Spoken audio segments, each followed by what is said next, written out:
But yesterday, we had spoken about the position of women. I had quoted Manu Samhita. So if you haven't heard yesterday's, why don't you go listen to yesterday's before you listen to this.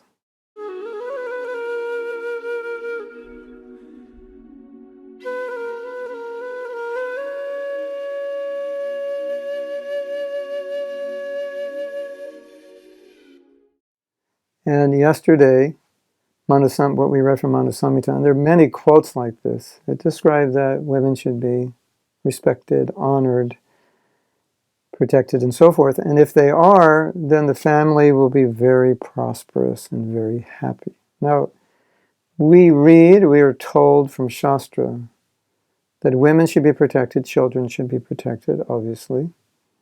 Elderly people should be protected.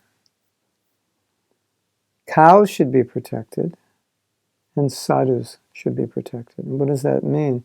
Well, it means they all have a specific function, and they're all needing help. They're not independent.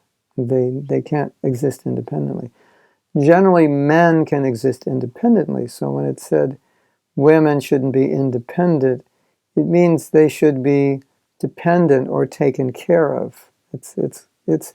It's seen to be misunderstood, or it seems to be exploitative.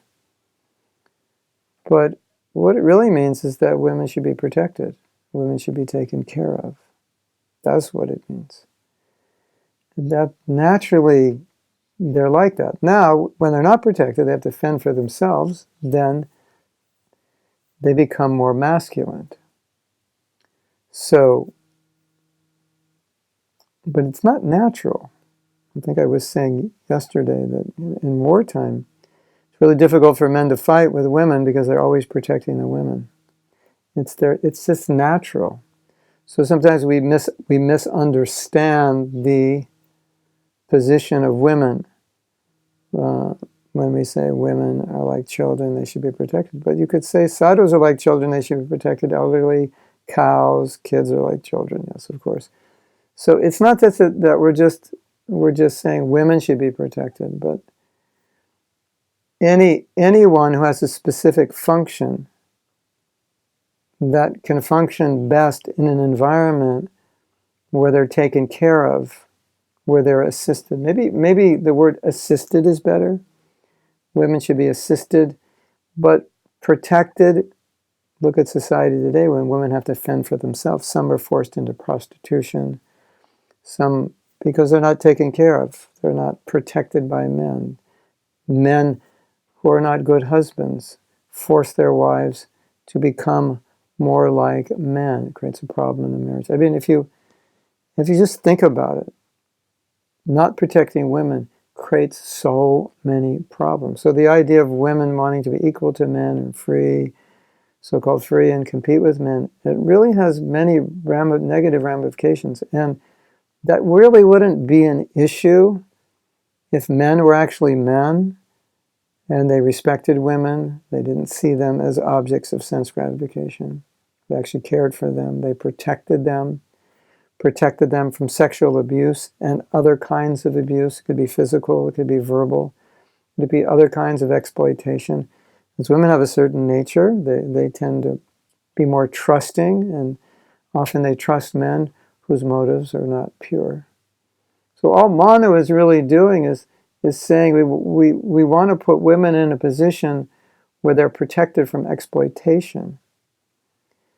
But in Kali Yuga, that's used to exploit them. That's the problem. And women look at those things in Manu Samhita and say, well, this is very chauvinistic or patriarchal.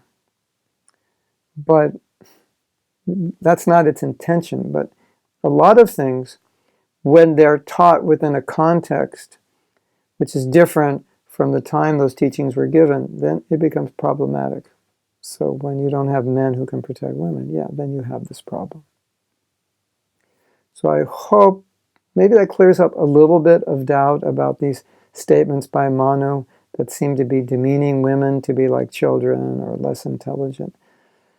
When Manu says they're less intelligent, Prabhupada says generally more materially attached, because intelligence is looked at in terms of spiritual acumen. At the same time, Prabhupada said when a woman becomes a devotee, she becomes most intelligent. So, do you have to protect an intelligent women? Physically, you may, but spiritually, no.